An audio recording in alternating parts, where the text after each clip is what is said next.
accidentally the other day, I was paid probably the highest compliment I could be paid. Wow. I got to set the scene here. I'm in a pub in London with friends, English friends, having I'm going to be honest, a second or a third pint of Guinness. Listen, all is fair in love and war. And so anyway, I'm talking loudly. Because when we get up to get our coats on and get our scarves on and hats on because it's raining outside, we're standing up, we're doing all that. I get a yell from across the bar that goes, "Oi!" And I go, "Oh God, here it comes." Yeah. And then I go, "Me?" He goes, "You." He goes, "You have the most authoritative American accent I've ever heard." Oh my God. And I said, "Authoritative? Well, thank you." And he goes, from across the pub, he goes, "Can you do an English accent?" I'd say, "You had to buy me 2 or 3 more of these, and then I'll do it for you." But I've never been complimented on my American accent, and they said it was authoritative, Brad. Authoritative. And so I'm talking to my English friends on the way out. I was like, "What does that mean, authoritative?" He goes, "Oh, well, we associate like strong American voices with like newscasters." And I was like, "Oh, that didn't occur to me." Because I always associate, I don't know what you associate English accents with, but like sort of like formal, like if it's an RP English accent, stuffy, the Empire in Star Wars, that kind of thing. Yeah. I apparently, Brad, I have an authoritative American accent. I have so many thoughts on this. First of all, can you imagine what it would be like sitting in a bar with a Dave Kellett getting loud and boisterous? What must come out of Dave Kellett's mouth? A loud, boisterous Dave Kellett at a bar, And then my ducky said, "What about the earwax?" I'll have you know, I am a dang delight to have a Guinness with in a pub, I know, Brad. because I know you are, because I've been there. Well, all I can say is I'm glad that they asked for the British accent, because God knows what would have happened if they would have asked for Welsh. Listen, my long-standing disdain for the Welsh not playing into this. No, I love the Welsh. I would love, by the way, to take you to Britain one time. It would be so fun to take you around. So I lived there for 2 years, and it's arguably one of my favorite places in the world, especially London. And you would be so fun in London. I can imagine you with your little coat and what's the little hat that you wear? The little turn of the century like chimney sweep hat that you wear. What's that thing called? Oh, what is it called? I think it's called a scally cap. A scally cap, yeah. It's either like you're delivering newspapers in 1910. Extra, read all about it. By the way, I have one of those hats myself. Cap. I'm not throwing too much shade, but you would fit in perfectly in London. Yeah. You'd be great. I look great in tweed. And imagine, oh my God, this did not even occur to me. If they think I have an authoritative American accent, wait till they hear the sultry tones of Brad Geiger. God. You wait until I tell them what's going on. They'll be lining up to listen to me. They'll be like, "Get that boy on the news." And I will say, "Hello, welcome to Comic Lab, the show about being authoritative and making comics." And this just in, making a living from comics. I'm Brad Geiger, the editor of the Webcomics Handbook on Substack and the creator of Evil Inc. And I'm his pal Dave Keller, cartoonist of Drive and Sheldon and co-director of Stripped. And this week's hour of comics advice is made possible by your support at patreon.com/comiclab. So Dave, let's talk comics. Let's talk comics, my friend. And I got to say, my favorite radio voice that you do is whenever we joke around about those 2 a.m. jazz radio station confessionals. Yeah. Like, all right, we got one letter coming in from Robert. Robert says, "Dear Marie, I am so sorry. I did not know that was your cousin." All right, coming up next, we got Thelonious Monk. Thelonious Monk coming up next. Did you have a radio station near you that had that at 2 a.m.? If you were driving home late at night and you were able to tune in one of those jazz channels, it was so great. It made the miles just disappear, wafting out the window, because you'd tune in to hear that radio announcer saying, and we're going to play a little bit from Grover, Washington today. This one going out from Marie to Kevin. Marie says, "Kevin, I am, and we have to talk." By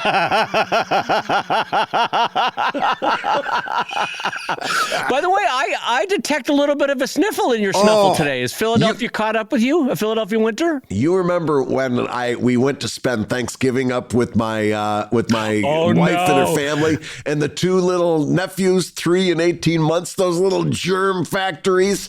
I've got a chest cold that I've been struggling with for the last couple of weeks that I'm trying to get on the other side of. So yeah, I probably sound very congested right now. I am sorry, my friend. No, you sound wonderful. If anything, it makes you sound more authoritative American radio voice. So that's great. Yeah, well, sniffling a lot will do that. Well, let me jump into our first question, Brad, over at patreon.com/Comic Lab. And this comes in and says, well, it's actually from our Discord server, which is a whole separate and wonderful connection that you can get when you jump in on Patreon. And it says, I went and followed everyone on a bunch of comics-related starter packs. And Brad, it was a mistake. I'm now following 800 plus people, and I can hardly wade through a million random posts I don't care about. Slowly digging my way out, one unfollow at a time. Yeah. Brad, what are your thoughts on this in terms of social media and jumping on everybody, following everybody? What are your thoughts? I want to talk about this because there's a lot here to unpack, and I recently have become a huge proponent of starter packs. As a matter of fact, on a pro tips coming up, I've got so much information that we might actually be able to do a deep dive just on starter packs on Blue Sky. I've got a lot of thoughts. I've got a lot of strategies, and I'm a big proponent of starter packs in general. And also, I'm a guy that's been on social media since there's been social media. And what I hear in that comment is somebody making a mistake that I made very early on when I started doing social media. So I want to try and keep you from making the same mistake that I made. So let's start here. Number one, if you're a cartoonist, if you want to build a career in comics, if you want to do this for a living, or if you just want to build it up to pro-am, the first thing I want to try and convince you of is that you are not on social media to read, right? This person's saying, I've got all these things and I can't read it. And my first thing that I'm going to say is, you're not supposed to be reading them.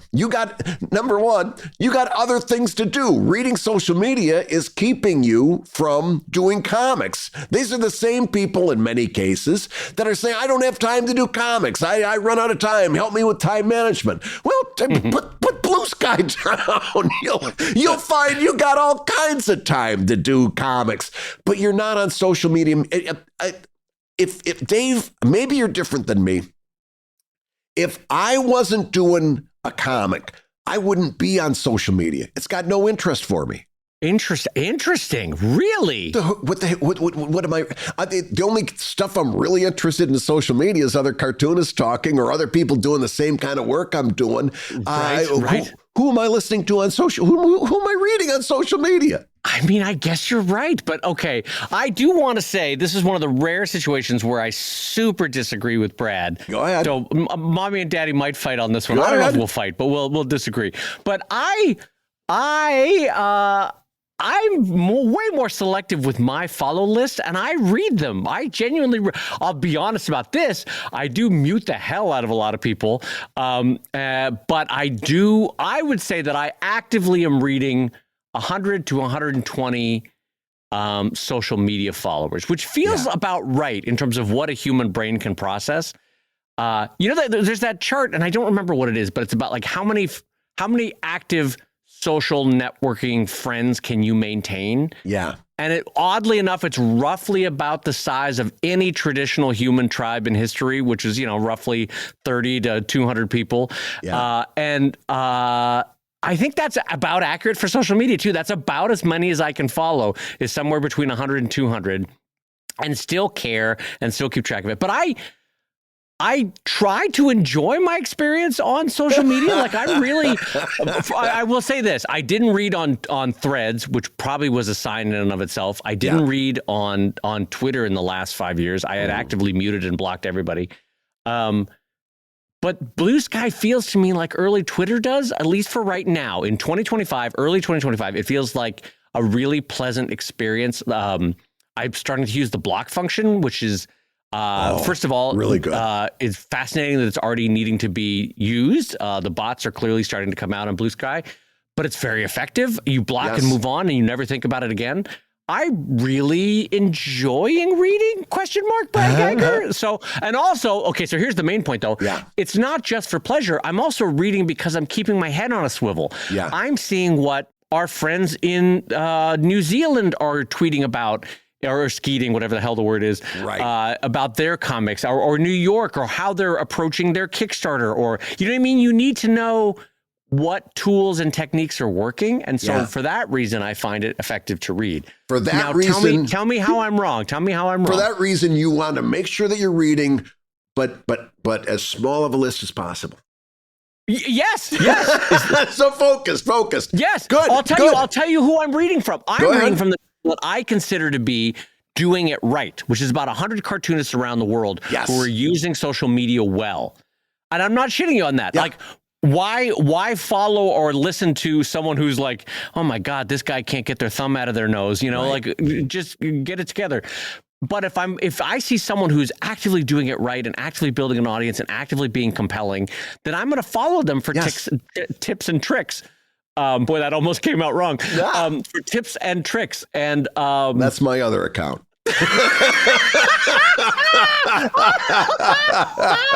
I know I had to mute that account because boy, I'm one of the people you're muting. Yeah. All right.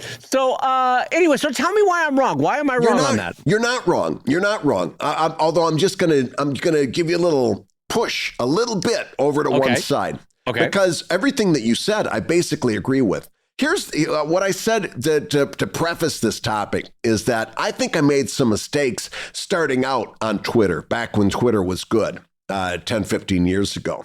Okay. And that was that I did a lot of what you did, very selective in who I followed, very, I made very selective, judicious, I guess one might say, choice of following. And I think I limited myself in that I wasn't spreading my network as wide as it could be. Not because inevitably I'm gonna tell you how this all works together. I want now when I'm on Blue Sky and Blue Sky is active, like Blue Sky is in the zone right now. I want to be spreading my network as wide as it can be so that I have lots of opportunities, not only to see a random person and give them a quick retweet or give them a quick share or give them a quick comment out as somebody that I would never maybe comment on otherwise, to do that curation part of the 4 C's, to do a lot of commenting for people that are outside of my network, because then I'm showing up on a whole lot of places that I don't normally show up.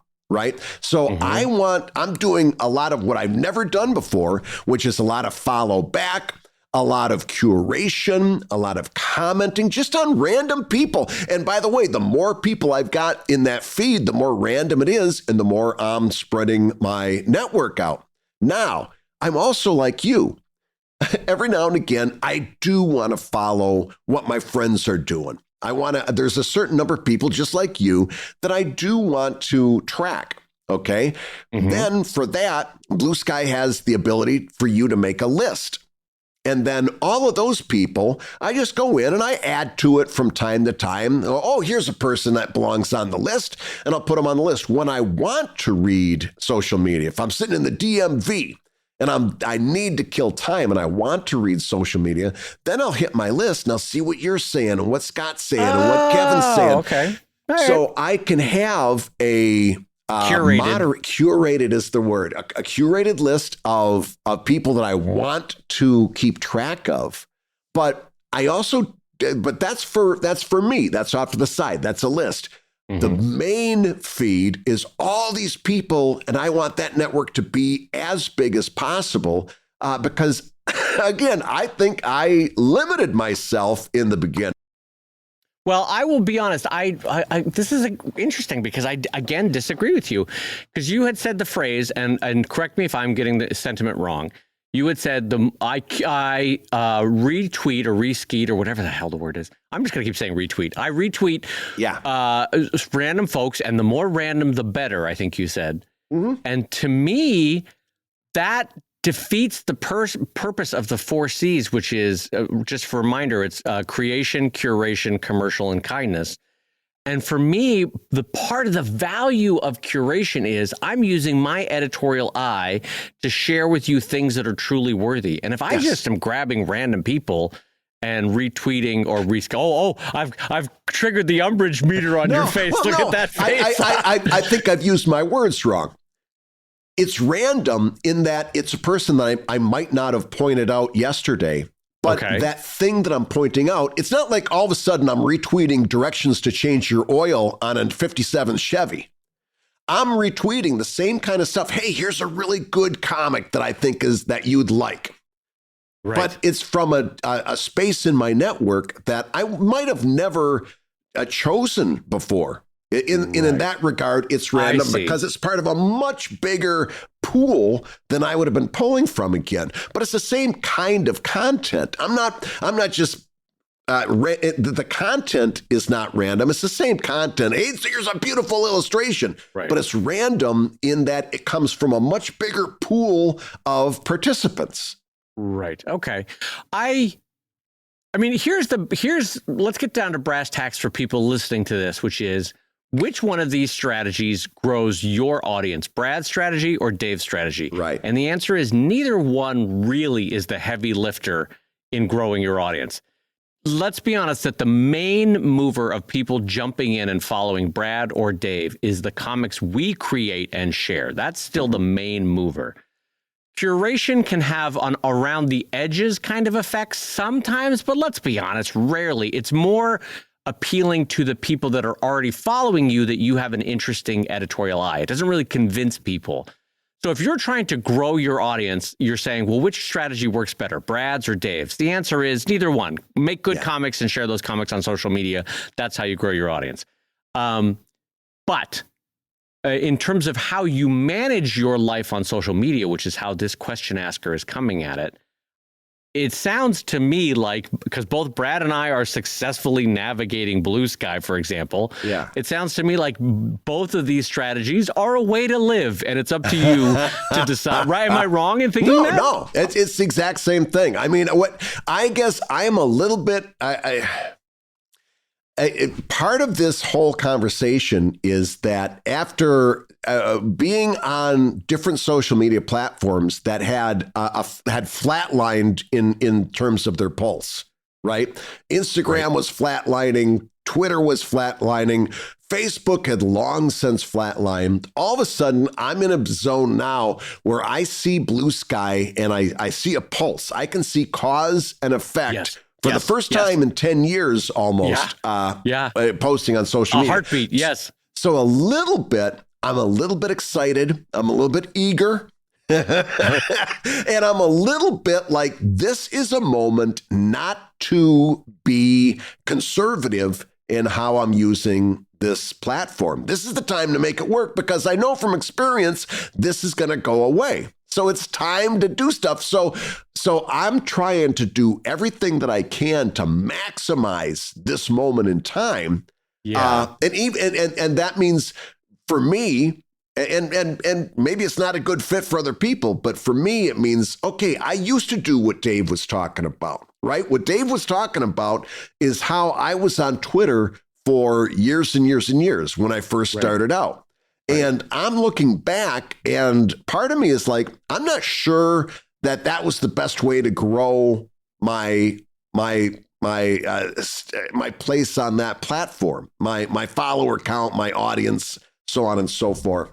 And so part of it is I'm trying to not make the mistakes that I made before, and then that also involves me saying I'm not on social media for enjoyment. I'm there for business, and I have that list that is there for my enjoyment. But the rest of social media for me is business. I'm going to throw out a visual metaphor, and you tell me if this works describing the differences of how I'm treating social media and how you're treating social media. Okay. Brad and I are both throwing a party. Yeah. And the people that are coming to the party are the people that we potentially are going to follow, right? Yeah. So Dave Kellett is standing at the door and saying, I'm only letting you in if I like you and I want you at my party, right? Uh-huh. Brad is standing at the door welcoming everybody to a much bigger, more boisterous party. And then while he's at the party, he's mingling and saying, oh, I like you, I'll retweet you. Oh, I like you, I'll retweet you. Whereas I'm trying to screen at the door, you're screening while they're in the party. Is that a fair visual metaphor? Not only was that fair, I was ready for there to be a punchline and to take umbrage, but that was not only fair, but like judicious. That's a perfect way to put it. Here's the punchline, because and here's why I think my strategy is better. Who has the better cleanup when social media starts going south? And I think being judicious at the door is easier for avoiding botnets that are proliferating because of perceived value of having followers. And if you follow them back, they have a perceived value. Do you know what I mean? Yep. And so. But none of us are going to stop a botnet. You know, if the Russians want to start a propaganda botnet, what are you going to do? Yeah. I don't know, but I do think that's a valid metaphor, is that I screen at the door and then there's only 100 people coming in. Brad lets all 800 come in the door, and then while they're mingling at the party, he's like, you have an interesting thought? That's a retweet. You have an interesting comic? That's a retweet, you know? It just to refine it a little bit more, Dave has a small party, and while he's at... Dave has a smaller party, and while they're there, Dave's talking to everybody. Everybody's kind of standing in a group for the most part, and it's one big conversation. Yeah. Brad has a party, the house is full, and Brad's going to come around and talk to this person, then go around and talk to that person, and then, you know, but he's not, there might be a bunch of people at the party that he never gets around and talks to, but that's okay because they were part of the party. I will say this, having thrown a couple larger parties in my life, I will tell you that when you invite too many people, 40% of the time, and this is true in all my life, 40% of the time you have to call a plumber the next day because there's a toilet broken because you had too damn many people in your house. Yeah. I'm not kidding. Every time I've had a big party in my life, I don't know if I've just had bad luck with plumbing. I always seem to have to call a plumber out the next day. I don't know what people are flushing. I don't know what's happening. What are you if you serving? have more than 100 people over at your house, suddenly you're like, God damn it, this is a brand new toilet. What happened? What are you serving at these parties? Is it nothing but cheese? You gotta have some crackers with your cheese. You gotta mix it up a little bit. If it was a one-off, Brad, I'd be like, oh, that was a fluke. I'm not kidding. It's happened 3 times over the course of my life where I've thrown a party and the next day I have to have a plumber out to fix a toilet or fix plumbing. Goodness.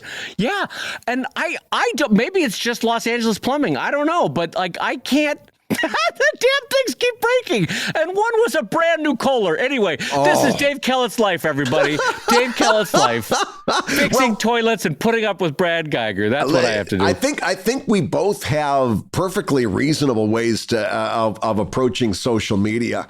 And quite frankly, I don't know that there's a one size fits all approach to it. Agreed. But I am going to say I'm changing up what I did when I first started on Twitter based on the fact that I want to see if I can do some stuff better than I did before. And part of that just means I'm being a lot more loose with that follow button. Absolutely. I will follow up with one last thought for this person who's talking about they had gotten a little too free in these starter packs. Both Brad and I, huge proponent of starter packs. I love them. I can't speak enough about them, about what a great innovation they are on Blue Sky. Both Brad and I have pushed out our own starter packs, have been on other people's starter packs. Great. It's a great way to do it. I will say this, before you click follow on a full starter pack, just scroll down and see how long the damn list is. Because I've had one or two where it's like, oh, this starter pack is way too big for my system of using social media, right? Yeah. Like if you're on Brad's, who cares? You're happy to click follow. Yes, but for me, I do a quick scroll, and if it's like, oh, this is over 60 people, I'm not following this starter pack. I'm just saying you can be judicious at the follow button of a starter pack. That's a great way to limit the problem that this question asker had. You're going to hate my pro tip. We're going to fight more on the pro tip. No, I love Brad. Brad and his, I'm just telling you, Brad, you've got broken toilets in your future. That's what's going to happen when you have this many people at the party, Brad. Hey, if you're listening while you work, take a minute to stand and stretch. And while you're doing that, we're going to tell you why you should join us on Patreon. When you do, you're going to get hours and hours of podcasts that we've recorded just for backers. And exclusive Patreon posts that go even deeper on Comic Lab topics. And access to our exclusive Discord server, which is a thriving community of professional cartoonists. So you can support the show you love and get tons of actionable resources for your own cartooning. And listen, if you can't swing a pledge this month, we get it. No worries. Yeah, listen, you can still support the show by rating us wherever you get your podcasts. Just leave a 5-star review and a few kind words. That, along with mentions on social media, is incredibly helpful. Now, everybody, let's talk comics. Well, listen, we will talk about starter packs coming up, definitely on a pro tip, because I've got a lot of thoughts there. But in the meantime, I've got an update that is kind of tangentially related to this whole thing. At the beginning of the year, in January, I went back and looked. I said that I was planning on, I wanted to pursue some non-social media ways of building audience. Okay. And you've heard me say on this show several times that I wanted to bring the concept of a webring back. Yes. That old concept from Web 1.0, where one website would have, hey, if you like this comic, go check out this other person. God, it really was Web 1.0, wasn't it? God, it really was. Yeah. It really what are we on now? Are we on tech. 4.0 yet, or are we? I don't know where we are anymore. I don't know that they're still doing .0s, you know? I think that stopped. Yeah. Remember Web 2.0 when everything had to have a reflection drop shadow underneath of it?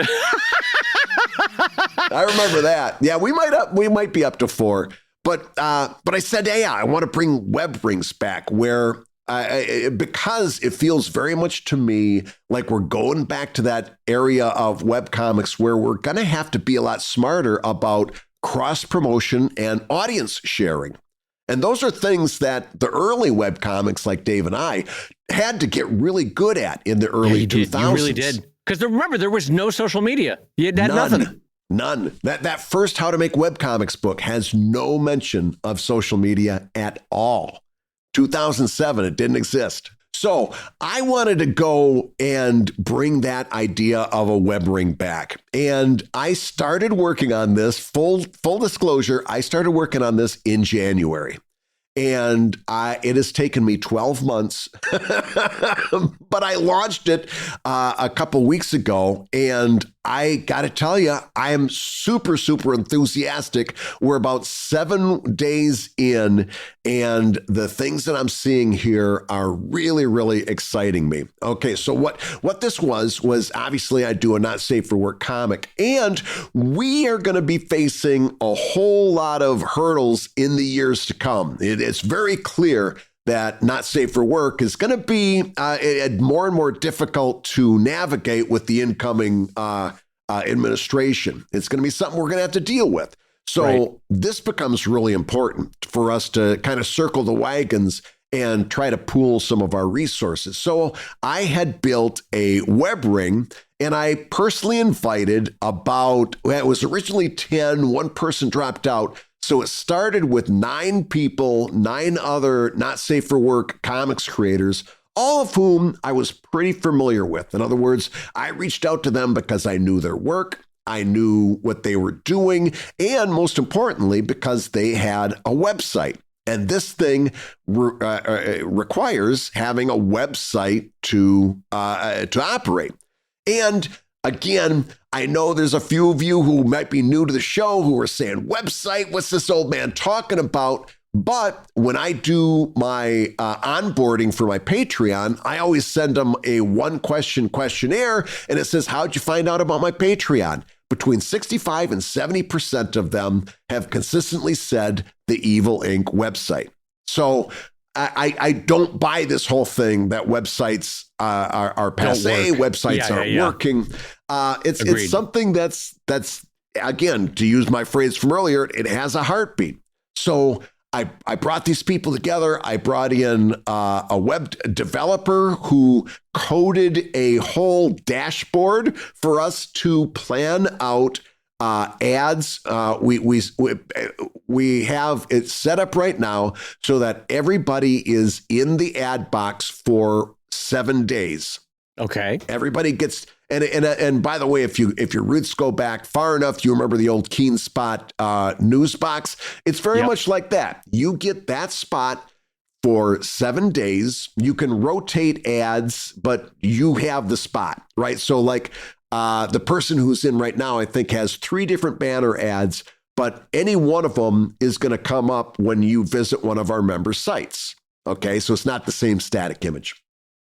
And that's also because, like, I update twice a week, Tuesday and Thursday. Some other guy might update once a week. This other person maybe is doing 3 days a week. Well, just having 1 day in the box isn't very good. Oh, I see. So yeah. you get 7 days.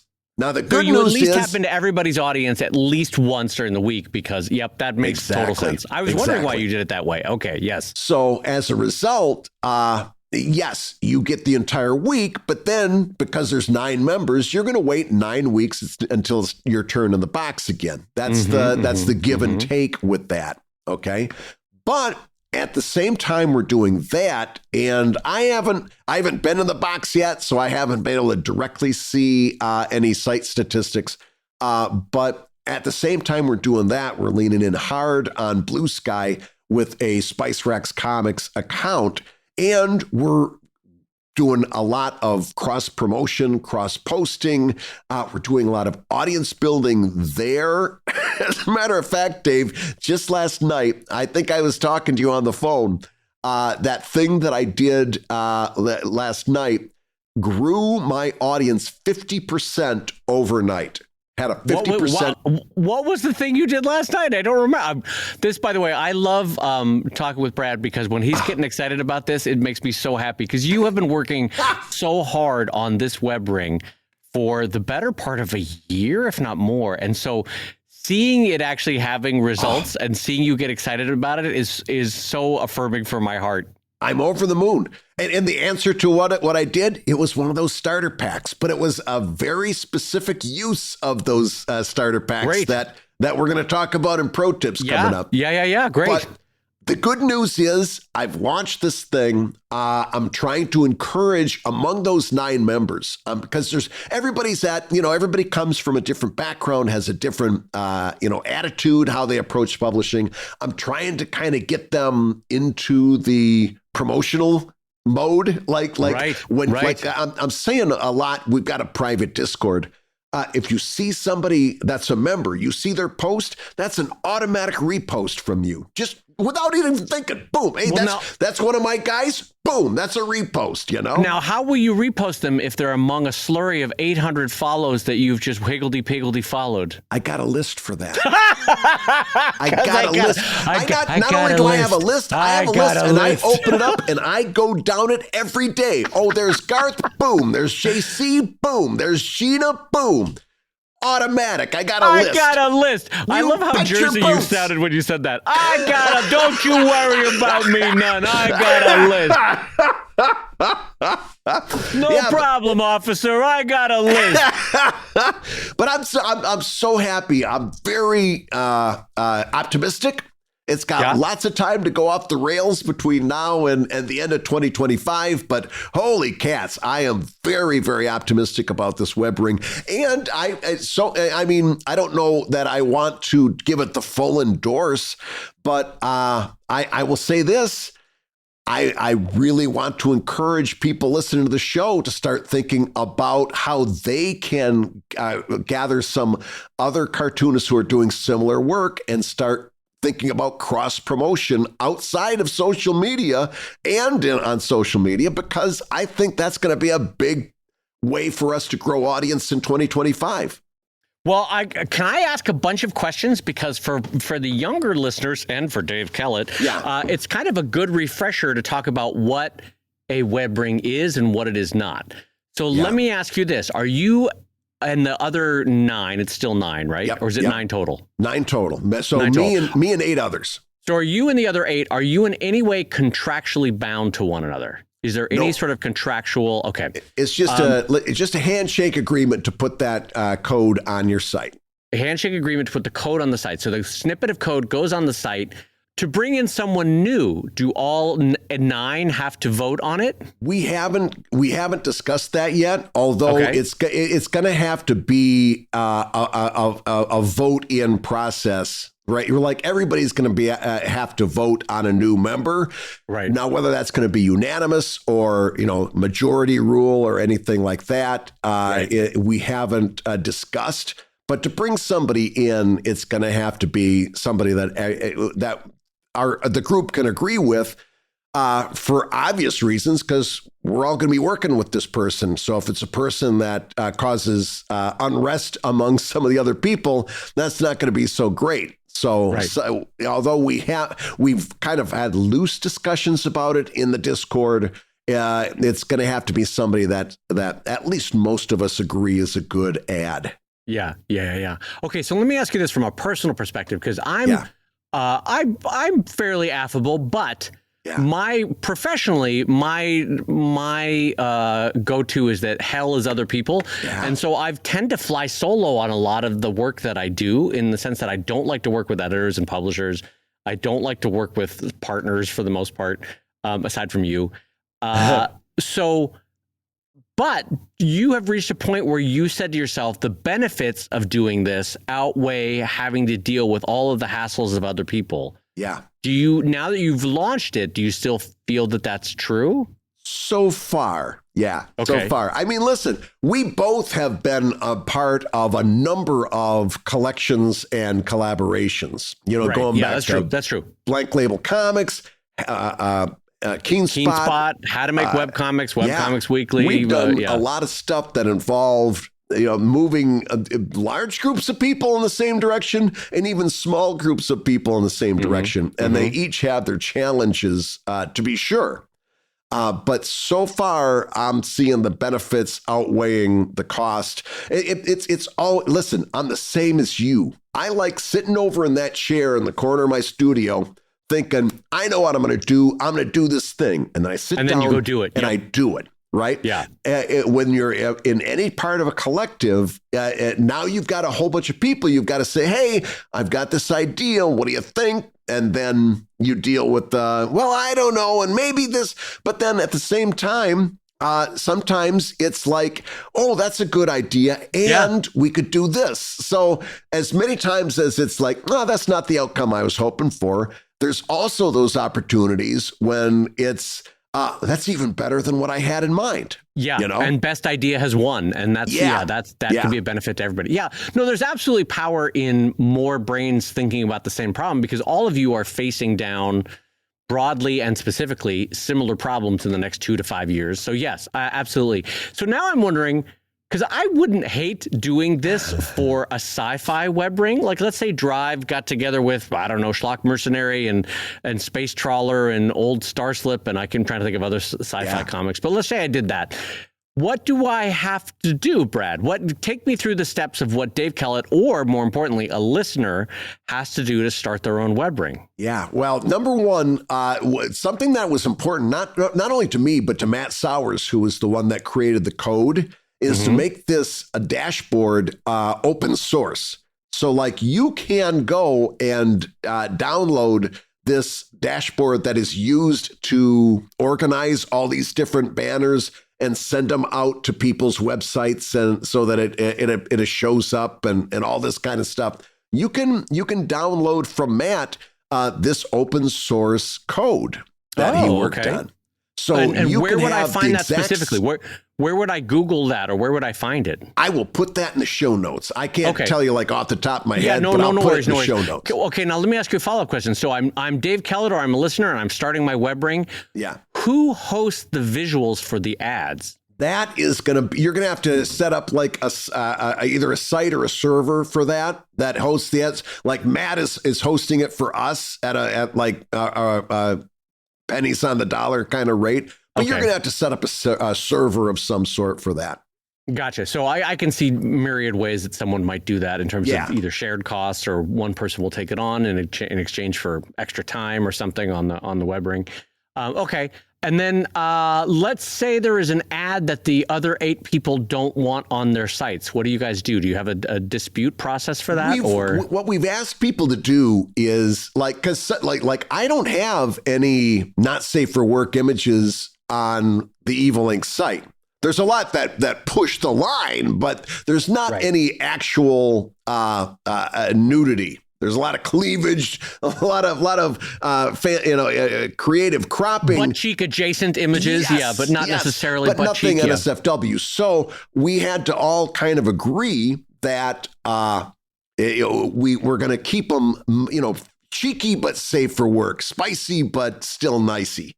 And on the dashboard, one person, the administrator, or as many administrators as you approve, have to approve those ads before they go up. So there's one person looking at it saying, that's okay, that's okay. That one, not so much. That's okay, that's okay. And that so far is what we're using. There is undoubtedly going to be a situation where somebody pipes up and says, oh, I'm getting a complaint about this ad. And we're going to have to then, take that ad down and tell the person to clean it up or do this or do that. Those things are absolutely going to happen at different times. But our hope is that by moderating them in advance, we can clear out a whole lot of that stuff before it's a problem. Right. Okay. Final question. Do you guys have a logo or a little bug of a character or a logo design or anything? Or is it just the name? Yeah. Garth Graham, who's a fantastic, he's a fantastic comic artist, but he does really good NSFW stuff. I think his tag is Garth FT. He made a beautiful logo. That was just exactly what we needed. He's like, oh yeah, I got an idea, because we were having Sunday afternoon Discord voice chats for a while as we were getting through this. And he's like, oh yeah, I got an idea for that. And all of a sudden it was beep, bop, bop. A day later, he posted it and it was exactly what we wanted. Okay. So before we go on to our next topic, let me ask one last question. Would you describe your outreach for 2025 as being Blue Sky, Substack, and Spice Rack? Is that the main 3 now for Brad Geiger going forward? Yeah. That's absolutely right. It's and I don't know if I would put them in order. I was going to say, well, maybe in that order too, but Blue Sky, Substack, and the Spice Rack Webring is really where I'm putting almost all of my energy in terms of marketing and promotion this year. Mm-hmm. That's absolutely right. All right. Well, first of all, I'm again proud of you. I see my friend innovating, and don't get me wrong. Even though this is a 25-year-old idea, it's still innovating, because I haven't seen anybody set up a Webring in probably 18 years, maybe 19 years. I don't know. So kudos to you for saying, hey, something is broken on the landscape. Let's see if we can try to fix it, and finding so far success with it. So continued good luck with it. And honestly, I will be watching this very closely. I'm like, where Palpatine says, well, I'll be watching your career with great interest. That's me right now, sitting talking to young Anakin. I'll be watching your career with great interest. So Brad, I want to do one update for the show. And this is specifically to you and I, because it happened again recently. And I want to ask this question publicly because maybe listeners will have an answer to this, right? People who have never met Brad Geiger or Dave Kellett, and there are some people among our listeners who have never met us at a Comic-Con or a signing event or this or that. People who have never met us always assume when they see a picture that Brad's face is mine and my face is Brad's. And neither one of us are troubled by it. We sort of chuckle at it, right? Not necessarily. Not necessarily, says Brad. He's like, listen, I don't want to be associated with that train wreck, but okay, not necessarily. When it happens at personal appearances that we're both at, I always have the same line. When they say, oh yeah, I thought the one voice was coming out of the other head, I always say, oh, that's bad news for Dave, because everybody must think that he's the asshole. That is funny. Okay, so I I want to ask listeners, because I would love to hear about this in the Patreon Discord server and by email and by tweets, whatever you want to do on Blue Sky. Brad and I are too close to see it. It's like trying to see what makes a familial face of a family member familial. Yeah. So I would love for you all to write in and describe for us what attributes of our face seems to match up with the other person's voice. I'm on a personal level, I'm super interested to figure out why this keeps happening, that people assume that my voice is Brad's face and Brad's face is my voice. And it's or vice versa, rather. What do you think it is, Brad, before we just move on to another topic? I honestly can't figure it out, but a part of it is that we're so darn close to it. I can't imagine my voice coming out of anyone else's mouth, but I don't see, not only is it our voice, but it's like I said, my asshole joke. It's the stuff that we say, and you have a much more friendlier face than I do. And you tend to say a lot more friendlier stuff. That's not true. You have a very friendly face. I tend to be a little bit more, like the opening topic. You're not on social media to read. That's a different attitude that I don't see ever coming out of your mouth. I mean, it must be that my voice sounds like I have a Van Dyke beard. Yes. And that your voice sounds like you're incredibly handsome. That must be what it is.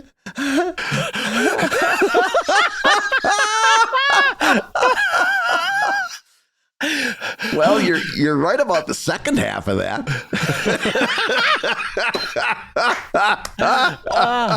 All right. Well, anyway, do write it. This is something that I'm actively inviting you to write in. Email us.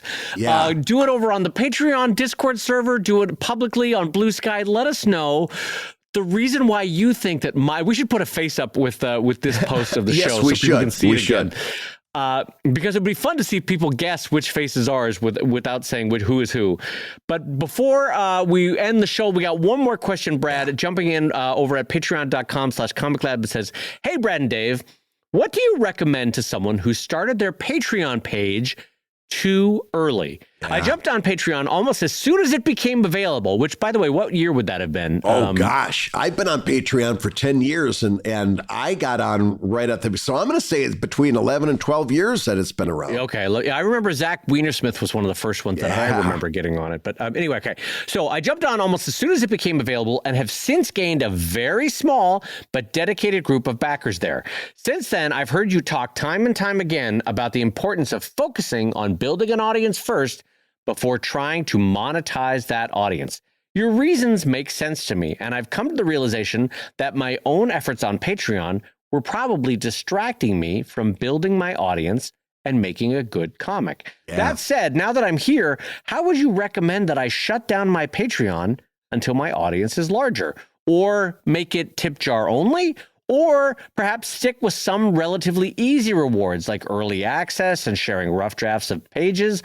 I'm open to any ideas. Thank you so much. And this comes in again over at patreon.com/comiclab, although they're asking that they remain anonymous. Well, so let's start here. If you acknowledge that it was a mistake to start too soon on Patreon, then for my way of thinking, you really only have one way to address that, and that's stop making the mistake, right? There's a lot of options of, well, I made a mistake. Can I continue to make the mistake a little bit or just make the mistake, but only in certain areas over here? And I think if you feel that it was a mistake for you to start your Patreon too early, and it's been distracting you, and it's all those things that we've said so many times on the show earlier, that that there's a real mental problem that happens when you start too early. You're not ready to monetize your audience. And can you remind people what that mental state is in terms of what the problem is? You got like 3 followers, and now you're doing whatever you can to get to 4 followers, and you're changing your comic and writing it and drawing it and doing any number of things to try to get from 3 to 4. Even if you do, yes, that's a 30% jump, right? But you're still only at 4 followers. You're only at 4 patrons. You're not gonna get anywhere with 4. But since your attention is so hyper focused on that, you're missing all of those things that should be used to build that audience, so that if you were to announce a Patreon, you're going to start at 40 or, God willing, 400. And what happens is, as you're looking at that day after day after day, and if you're like most of us, and I've kind of broken the habit with a lot of this stuff, but I remember when I was starting out, I looked at my page views every day, sometimes several times a day, and you're doing the same thing with your Patreon. You're looking at it, and it's just got a very small number of people, and it's going to have a depressing effect on your creativity, because you're going to feel like you're failing because that number isn't going up. And you're not failing because the number isn't going up. You're at where you belong in your progress as an artist, and you may be at the very beginning of your learning curve. You may be anywhere along that line, but you are where you belong on your curve.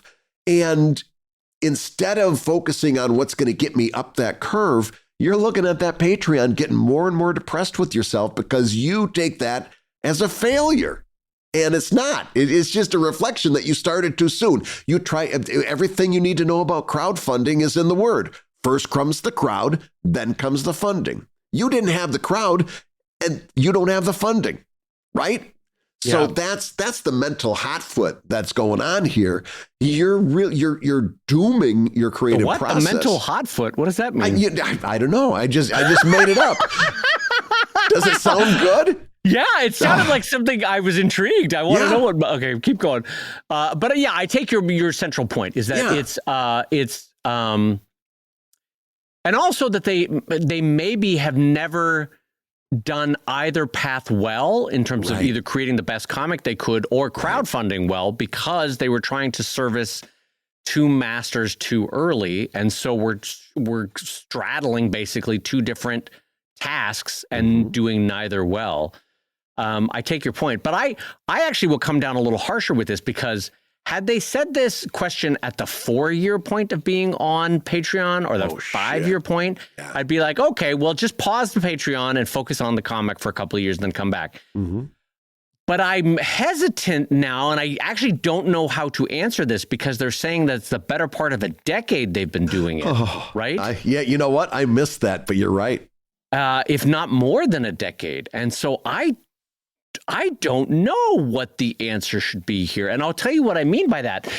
You've now put in a decade into this comic, and if you're not finding significant growth after 10 years of working and improving and getting better at the comic, I'm not sure what my advice is. Brad, what am I wrong to point this out? You're not wrong to point it out at all. And the next thing is, the next question is chicken or the egg. In other words, the reason that this person isn't further along on their comic may well be that they've had their eye off the ball for 10 years, focused on a Patreon instead of focused on do a good comic. Right. You know what I mean? Yeah. So now you've got to ask yourself, and there's no way that you can know, is this a chicken or the egg situation where they've wasted 10 years not paying attention to what they're supposed to be paying attention to, which is really dramatic. That's a real big thing. Let's say that either way, whether it's the chicken or the egg, we are at a place where that comic is, after 10 years, is not producing any kind of crowdfunding ripples, right? Nobody's getting involved in that crowdfunding. I think at that point, you do have a really clear indication that you need to make some really serious decisions going into this next year, don't you? Yeah, I mean, well, are you hinting at that maybe it's time to review whether this comic, this genre, this style, this title is working?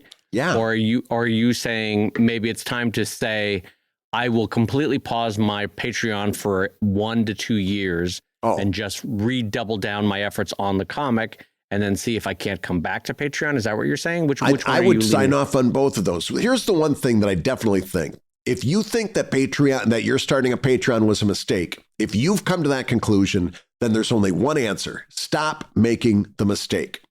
Patreon has this is pause. important to note here. Patreon has like a pause that you can do where you announce to your backers, I'm going on hiatus. I'm pausing the Patreon. You are not going to get charged for this month or next month or the month after that until I turn it back on. Okay. So you can save the small number of patrons that you have by putting your Patreon campaign on pause. Yeah, and you tell them, you can say, don't unsubscribe, stay here, and you will never be charged until this turns back on. And in so doing, you keep the audience that you've gained so far. Right. But if you've decided it's a mistake, there's only one answer. Stop making the mistake. And then it's time to take one of those two options that you talked about, Dave, and give them very serious thought. Either I need to spend the next 2 years hyper-focused on this comic that's been stagnating for 10 years, or it's time to try something completely different. I'm leaning towards the second one, and I'll tell you why. Go ahead. Remember before how I said I would have a different answer if this was year 2, 3, 4, 5, and they said I started too early. But let's translate this into the visual metaphor of a road trip. Yeah. If I'm driving from my house in Los Angeles to Brad's house in Philadelphia, it's about 3,000 miles. It's about a 7-day casual road trip. Yeah. If I'm all the way to Phoenix, or even worse, if I'm all the way to Kansas City, right, and then I go, I left too early. I don't stop the road. You know what I mean? Like it's no longer a problem of having left early because I've gone too far now. Like you're 10 years into this. Earliness is not the problem anymore. It was in the first couple of years.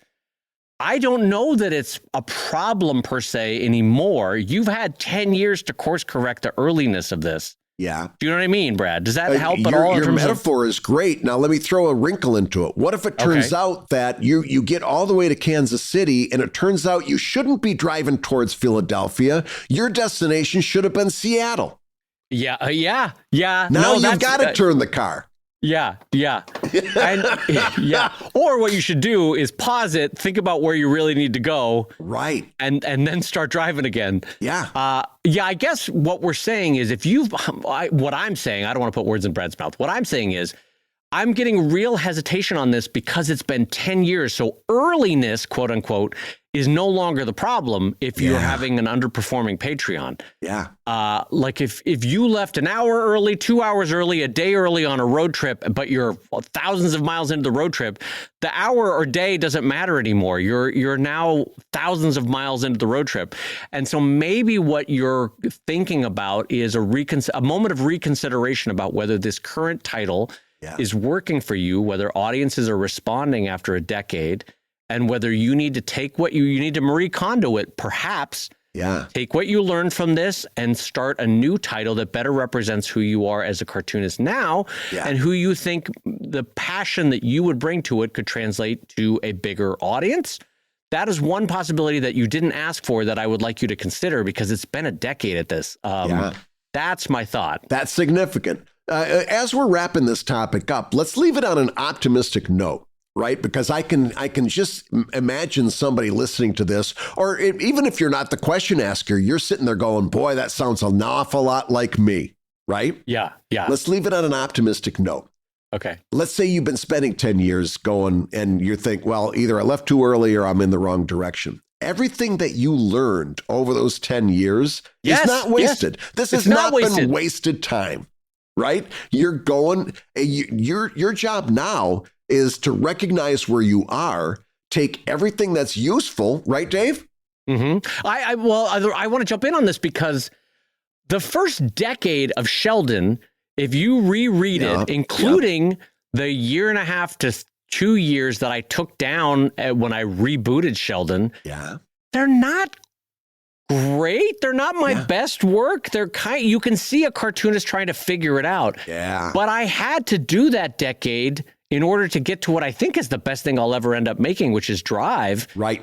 And Drive would not have been possible had I not done 10 years in the trenches with Sheldon, kind of stumbling, kind of figuring it out, occasionally having a really good one. Let's be honest. Yep. But a lot of times putting in a so-so milquetoasty comic, And so, but as Brad was saying, I thank past Dave and past Sheldon for getting me to a better place as a cartoonist. And I don't regret doing it. I'm not sad about it. I needed to do it in order to become a better cartoonist. It gave me a whole bunch of skill sets, a whole bunch of things to do and not do. It better focused and directed my artistic desires and realizing that I might want to do a longer form story that was humor based and sci-fi based. Yeah. But I needed to burn through a decade or so of Sheldon before I could do that. I mean, you did. In the same way, Brad, don't you feel the same way about your early Evil Inks and your Greystone Inns? 110%. 110%. Everything you said, 110%. I had to do that so I could do this. In other words, what we're telling you is that when it comes to a creative pursuit, there is no such thing as wasted time. You did not waste your time. There's no such thing as wasted time. Okay? That's what I want to tell you. Speaking of wasted time, you've been listening to Comic Lab for the last hour. You got to go out and do something with your day other than listening to a show about making comics and making a living from comics. I will say your hosts have been my delightful friend, Brad Geiger, the editor of webcomics.com and the creator of Evil Inc. at evilcomic.com and the proud progenitor of the new Spice Rack Comics Webring. I'm so proud of him for trying something new and putting a new leg under his table. Good job, Brad. I'm so excited. And my friend Dave Kellett, the co-director of the comics documentary Stripped and the cartoonist of Sheldon at sheldoncomics.com and Drive at drivecomic.com. And the Comic Lab theme song is used with permission from Andy Creighton at theworldrecord.net. And this episode was edited by the ever-wonderful Matt Woodard of Woodsong Productions over at www.woodsong.media. If you love Comic Lab, you can rate and review the show on Apple Podcasts, and you may hear your review featured on a future episode. And thank you for giving us those 5-star reviews on Spotify. You are helping getting this show out to all kinds of new listeners, and we appreciate it so much. By the way, speaking of reviews, Dave, this is a handy review that came in from our new favorite social media platform, Blue Sky. Really? Okay. Listen to what the Mana Links said. I started listening to Comic Lab recently, and I've learned so much that I never knew I needed to know about comic creation. You and Dave really inspired me to continue working on a passion project that I almost gave up. I've never been happier with my art and writing. Also, you two are hilarious. Oh, that's very nice. Even if our faces don't match our voices, that's very nice. And I will say Comic Lab is made possible by your support at patreon.com/Comic Lab. So I will go ahead and say that twice. Patreon.com/authoritative American accent.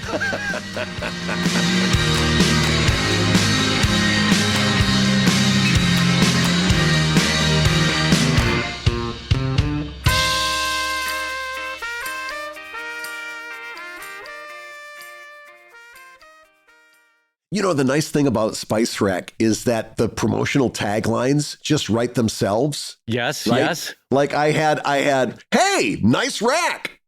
I thought that was good. You even had one, didn't you? I had one because who never write NSFW, I was so proud of myself. What did I say? The line was something like, hey, our comics are up here or something like that? Yes. And in fact, I put that, I've got a Google Doc now. I put that into the rotation for us to use. It's easy to write 1950s Playboyism taglines for something like that. Yeah, they write themselves in a way. It's so fun. It's so fun. I'm telling you, one of these days, we're going to have you doing an NSFW comic. I'm slowly pulling you towards the dark side. Oh, Brad, when that day comes, I want you to get out your ice skates because you and all the demons of hell will be enjoying ice skating.